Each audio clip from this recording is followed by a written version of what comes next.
If you're over 60 and drowning in stuff while remembering your grandmother's home was always peaceful and organized, the reset granny knows why. Our grandmothers had 7 simple habits that kept clutter away without stress or systems. These habits still work today, maybe even better. Subscribe if you're ready to reset your home after 60, simpler, calmer, and clutter-free. In this video, you'll discover the 7 forgotten habits our grandmothers used to keep their homes organized and peaceful. You'll learn why these habits work so well, how they apply to modern life, and exactly how to use them starting today. Stay till the end, because that 7th habit is the secret that ties everything together and makes decluttering feel natural instead of overwhelming. You look around your home and see stuff everywhere. Closets bursting with clothes you don't wear. Kitchen drawers filled with gadgets you never use. Surfaces covered with papers, mail, and things that don't have a home. You keep thinking you need to organize, buy storage bins, watch more organizing videos. But nothing seems to stick. Meanwhile, you remember your grandmother's home. It wasn't big or fancy, but it was always tidy, always peaceful. She didn't have organizing systems or storage solutions. She didn't spend weekends decluttering. Yet her home never felt chaotic or overwhelming. What did she know that we've forgotten? The truth is, our grandmothers lived by simple habits that prevented clutter from accumulating in the first place. They didn't manage clutter, they avoided creating it.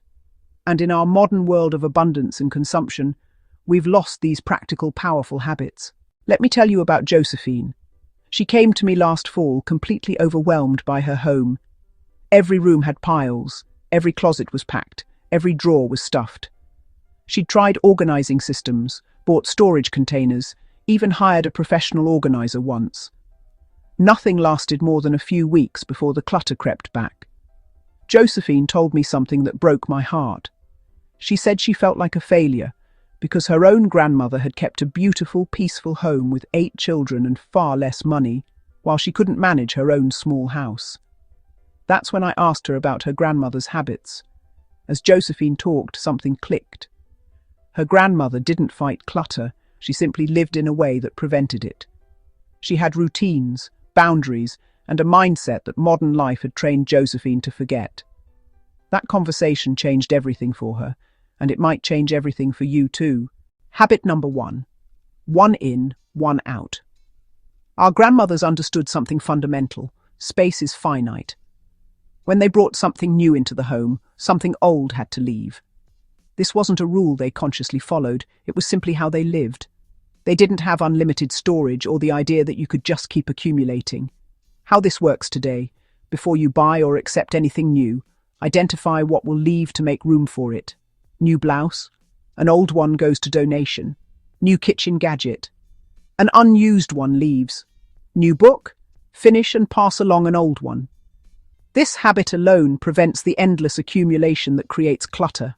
The beauty of this habit is its simplicity. You're not organizing or managing, you're maintaining equilibrium. Your home has a natural capacity, and this habit respects that. Start practicing it today. Before your next purchase, ask yourself what will leave to make space. You'll find yourself buying less and appreciating what you have more. This habit also makes you more intentional about what you bring in. When you know something must leave, you think twice about whether you really need the new item.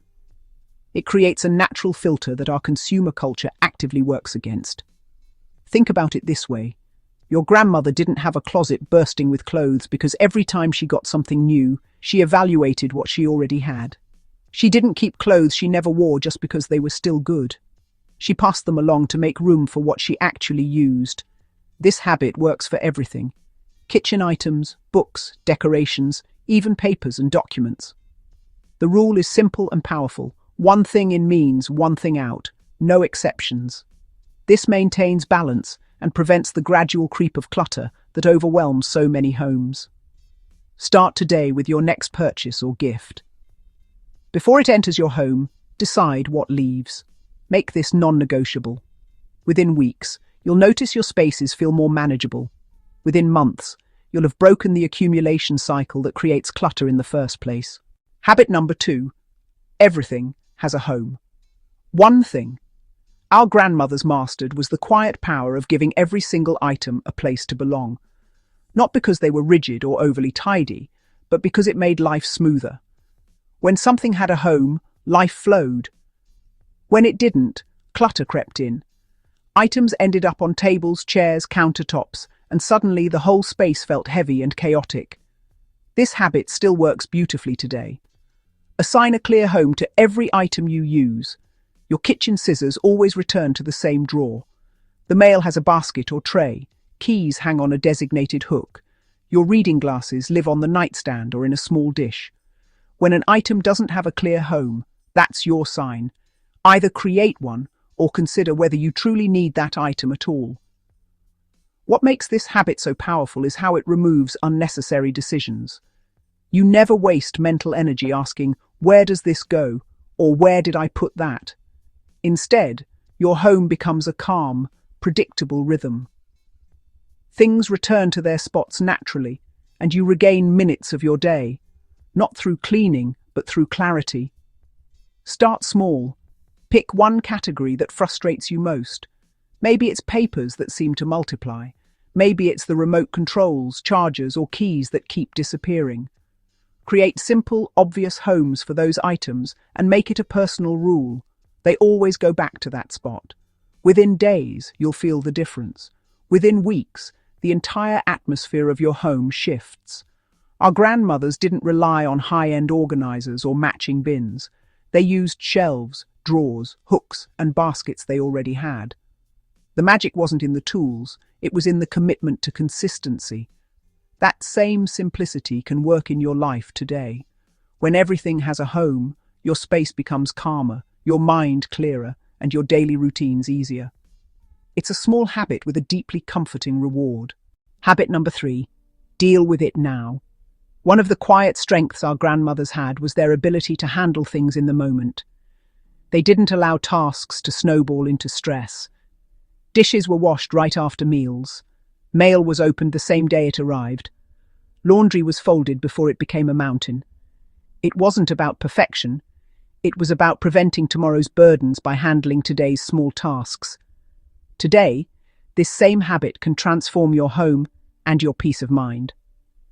When a task takes less than 2 minutes, do it immediately. Hang up your coat the moment you walk in. Put your shoes away rather than leaving them by the door. Place dishes straight into the dishwasher instead of letting them sit in the sink. Open the mail as soon as you bring it in. Recycle what's irrelevant, file what matters, and handle the items that require a quick response. These tiny actions prevent clutter from forming in the first place. What makes this habit powerful is how it lightens your mental load. Every pile, every unfinished task becomes a whisper in the back of your mind. You still have to deal with this. When you handle things right away, that whisper disappears. Your home feels calmer, but more importantly, so does your mind. The truth is, most clutter doesn't start big. It begins with one item left for later, one paper set on the counter, one cup left by the sink. These small, just-for-now moments add up until the space feels overwhelming. But when you act immediately, the home stays clear without feeling like you're constantly cleaning. The 2-minute rule works because nearly all clutter-creating tasks are quick. Hanging up a coat takes seconds.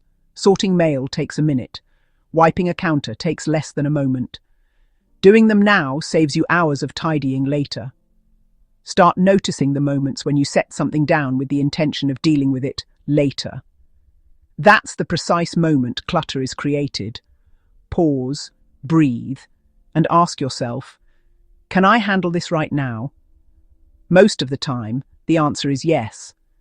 And each time you choose to act, you're not just maintaining your home, you're protecting your peace, your energy, and your future self. Habit number 4, buy quality, buy less. Our grandmothers lived in a time when things were built to last, and they expected them to. They didn't fill their homes with endless duplicates or bargain bin items because they understood a simple truth. Buying something well made once was better than buying something cheap 5 times. It wasn't about being frugal or strict. It was about respecting their home, their money, and the resources around them. And that wisdom still holds incredible power today. To apply this habit in our modern world, start with 3 simple questions before buying anything new. Do I truly need this? Will I use it regularly? Is it made well enough to last? If any answer is no, let it go. This quiet pause stops impulse purchases, prevents clutter from entering your home, and ensures that everything you bring in has a purpose. Most clutter begins not with what we already own, but with what we casually add without thought. Choosing quality over quantity also makes life easier. 1 excellent skillet cooks better than 4 flimsy ones. A few well-made tops you genuinely love will serve you far better than a closet packed with clothing you rarely wear. When you surround yourself with items that are functional, durable, and meaningful, your home becomes calmer, your choices simpler, and your routines smoother. This habit takes a mindset shift, especially in a world where everything is marketed as new, must-have, or limited time only. But our grandmothers understood abundance differently. For them, abundance wasn't owning everything. It was owning what actually served them. They valued durability, craftsmanship, and intention, and those values protected their homes from unnecessary clutter. To start embracing this habit, slow down the buying process. Wait 24 hours before making a purchase. Research quality alternatives rather than grabbing whatever is cheapest or most convenient. Imagine where the item will live and how long it will last. This small pause creates clarity and prevents the cycle of buying, regretting, and decluttering. When you buy less but choose well, your home becomes more peaceful. Your belongings work with you, not against you, and you reconnect with the kind of intentional living that our grandmothers practiced with grace and ease. Habit number 5. Seasonal rotation. Our grandmothers understood something many of us forget today. Your home works best when only the things you actually need right now are within reach. They didn't keep summer dresses mixed in with winter coats or leave holiday decorations sitting out all year. When the season ended, those items were carefully packed away. This simple routine kept their living spaces clear, calm, and easy to manage. And every new season felt like a gentle reset. This same habit can transform your home today. Begin by storing off-season items, clothing, decor, bedding, outdoor gear, and anything else you only use part of the year. The moment you move these things out of your daily spaces, your closets breathe again. Shelves feel spacious. Cabinets become functional instead of overcrowded. You're no longer fighting past winter coats in July or digging through summer items to find a scarf in January. Seasonal rotation also builds in natural moments of reflection. When you pack away summer clothing in autumn, you quickly notice which pieces you never reached for. When you unpack holiday decor, you instantly see which items still make you smile and which ones no longer fit your life. These transitions create effortless, organic opportunities to declutter without doing a full overhaul. The system doesn't need to be complicated.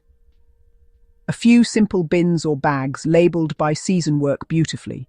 Store them in the attic, basement, garage, or under the bed, wherever space allows.